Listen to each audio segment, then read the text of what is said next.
Assalamualaikum warahmatullahi wabarakatuh.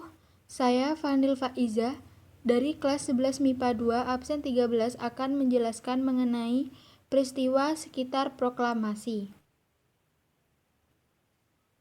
Yang pertama, kronologi proklamasi kemerdekaan Republik Indonesia. Di sini sudah ada beberapa urutan atau kejadian proklamasi sebelum maupun sesudah proklamasi itu terjadi. Selanjutnya adalah kondisi Indonesia pasca kemerdekaan. Pasca kemerdekaan Republik Indonesia, kondisi negara masih belum stabil. Banyak masalah atau permasalahan yang belum diatasi. Bangsa Indonesia masih terus berjuang dalam menghadapi agresi penjajah Belanda untuk yang kedua kalinya ingin menguasai Indonesia. Yang kedua, negara Republik Indonesia sudah sah menjadi atau sudah sah memiliki kemerdekaannya, baik secara de facto maupun de jure. Namun, jalannya pemerintahan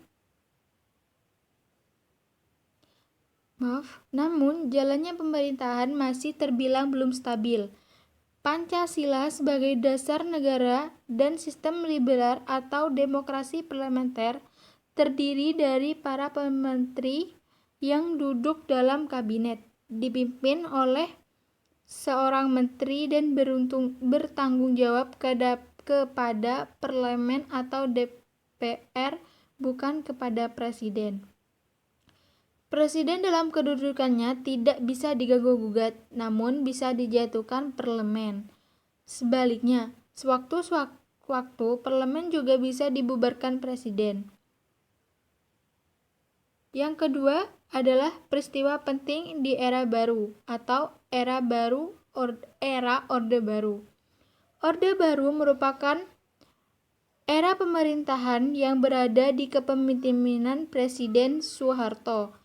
Era tersebut berlangsung selama 32 tahun untuk menggantikan masa pemerintahan Soekarno pada era Orde Lama. Tujuan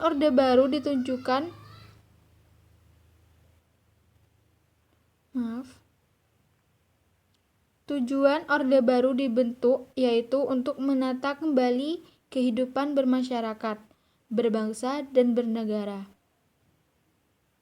Yang selanjutnya adalah Tri Tuntutan Rakyat.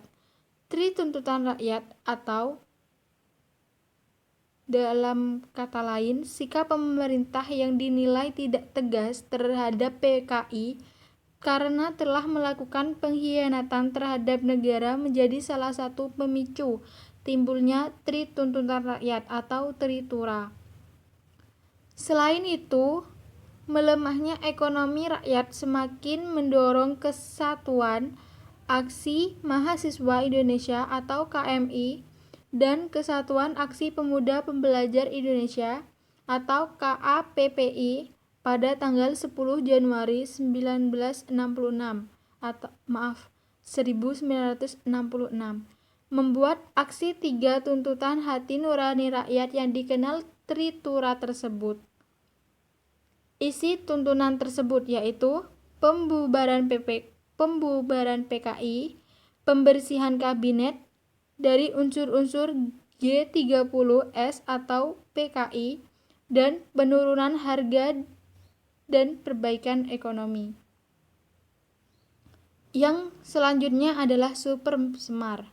Supersemar atau Surat Pemerintah 11 Maret atau dikenal Supersemar adalah surat pemerintah yang ditandatangani oleh Presiden Indonesia Soekarno pada tanggal 11 Maret 1966. Surat ini berisi pemerintah yang menginstruksikan Soeharto, di mana surat ini selaku Panglima Komando Operasi Keamanan dan Ketertiban untuk mengambil segala tindakan yang dianggap perlu untuk mengatasi situasi keamanan yang buruk pada saat itu. Yang selanjutnya adalah Sidang Umum MPRS. MPRS menyelenggarakan sidang umum keempat pada tanggal 17 Juni 1966 yang menghasilkan beberapa ketetapan sebagai berikut. Yang pertama, ketetapan MPRS nomor 9 tentang pengukuhan surat perintah 11 Maret, ketetapan MPRS nomor 25 tentang pembubaran PKI dan ormas-ormasnya, serta larangan untuk menyebar ajaran Marxisme dan Komunisme di Indonesia. Ketetapan MPRS nomor 23 tentang pemburuan untuk landasan kebijakan ekonomi, keuangan, dan pembangunan. Dan masih banyak ketetapan-ketetapan lainnya. Yang selanjutnya adalah Nawaksara.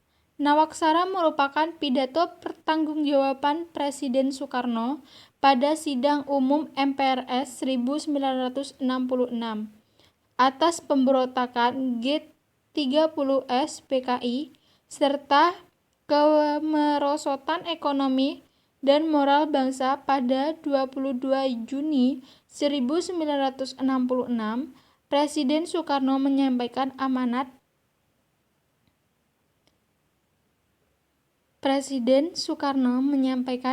yang diberikan judul Nawaksara atau 9 pasal. Yang ketiga atau yang selanjutnya adalah pemilu.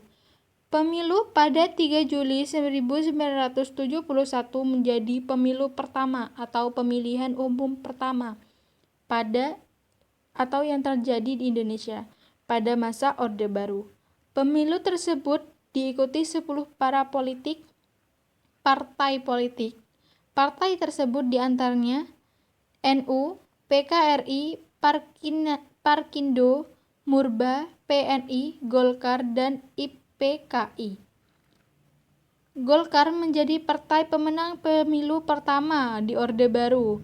Kemudian pemilu tersebut berlanjut pada tahun 1977, 1982, 1987, 1992, 1997. Namun pada tahun 1977 sampai dengan 1997 hanya ada 3 partai, yaitu Golongan Karya atau Golkar, Partai Persatuan Pembangunan atau PPP, dan Partai Demokrasi Indonesia PDI. Peristiwa Malari 1974.